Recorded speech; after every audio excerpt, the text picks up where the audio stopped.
বনের সবচেয়ে হিংস্র প্রাণীর নাম হইছে বাঘ, আর রাস্তার সবচেয়ে হিংস্র গাড়ির নাম হইছে ট্রাক। এইটা তলে যদি পড়ুন একবার আর বাসন নাই, রাস্তাঘাটে আটলে সাবধানে আটুন, যে কোন সময় পিছন মারা হয়ে যাবো গা টের পাইতেন না।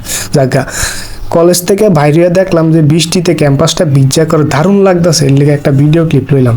আজকে কিন্তু বৃষ্টিতে ভিজায় একটা অন্যরকম সুন্দর লাগতেছে, ভালো লাগতেছে ক্যাম্পাসটা। হাঁটতে বাইরে পড়লাম, রাস্তা দিয়ে হাঁটতাছি আর ভাবতাছি এই তো ট্রাক যদি যে ভাই যায়, যদি একদিন পিছিয়ে দিয়ে লাগাই দেয় তাহলে ডাইরেক্ট পিছন মারা হয়ে যাবো গা। যাই হোক, রাস্তাটা মারাত্মক ভয়ঙ্কর, এই রাস্তার মধ্যে চললে সতর্ক হয়ে চলন লাগবো। বাংলাদেশের রাস্তার কিন্তু কোনো অভাব নেই, আশ্চর্য রকমের রাস্তা যদি দেখতেছেন তাহলে বাংলাদেশে অন লাগবো। রাস্তার মধ্যে এমন একটা অবস্থা দেখবেন যে বড় বড় নদী নালা দিঘি সব রাস্তার মধ্যে। মানুষ তো ভুল করে মাঝে মধ্যে মাছও ছাইরা দেয় না চাষ করার লেগে। যাই হোক, এইগুলো হচ্ছে বাংলাদেশের সৌন্দর্য। রাস্তার মধ্যে গর্ত না থাকলে বাংলাদেশের সৌন্দর্য ফুটে উঠতো না। আপনার এলাকাতে যদি এরকম দিঘি তাহে, রাস্তার মধ্যে যদি এরকম গাতা মাথা তাহে, তাহলে মাছটা ছাইরা দিন যে বালা মাছটা চাষ করতে পারবেন, পালা ব্যবসা হইব।